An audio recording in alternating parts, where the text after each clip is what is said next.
សូមជម្រាបសួរពុកម៉ែបងប្អូនសូមស្វាគមន៍មកកាន់តម្រុយឆ្នោតខ្មែរប្រចាំថ្ងៃសម្រាប់ថ្ងៃទី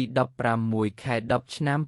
2025 Admin ក៏មានតម្រុយឆ្នោតពិសេសនិងល្អៗសម្រាប់ចែកជូនពុកម៉ែបងប្អូនផងដែរ Admin ក៏សូមចិត្តពុកម៉ែបងប្អូនសូមបងប្អូនជួយចុច like និងជាវម្នាក់មួយផងដើម្បីមានភាពងាយស្រួលក្នុងការតាមដានតម្រុយឆ្នោតខ្មែររៀងរាល់ថ្ងៃចឹងកុំឲ្យខាត់ពេលពុកម៉ែបងប្អូនយូរចឹងសូមចូលមកកាន់តម្រុយឆ្នោតខ្មែរយើងវិញសម្រាប់ម៉ោង 1:00 ម៉ោង 3:45 និងម៉ោង 6 ចឹងយើងចូលមកកាន់តម្រុយឆ្នោតខ្មែរយើងវិញនៅថ្ងៃនេះវិញសម្រាប់លេខតូចពីលេខយើងវិញ Admin មានលេខ23 11 71 63សម្រាប់លេខអូសខ្ទង់ Admin មានលេខ20អូសនិងលេខ10អូសផងដែរសម្រាប់លេខពិសេស3លេខយើងវិញ Admin ក៏មានលេខ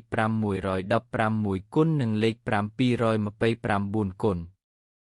បងប្អូនដែលស្រឡាញ់និងចូលចិត្តលេខ Admin អាចយកទៅផ្សងសំណាងបានសូមជូនពរឲ្យបងប្អូនទាំងអស់គ្នាហេងសំណាងល្អទាំងអស់គ្នាតម្រុយឆ្នោតយើងក៏បានមកដល់ទីបញ្ចប់ហើយសូមជូនពរឲ្យបងប្អូនហេងសំណាងល្អមានលាភមានជ័យទាំងអស់គ្នាជួបគ្នានៅថ្ងៃស្អែកបន្តទៀត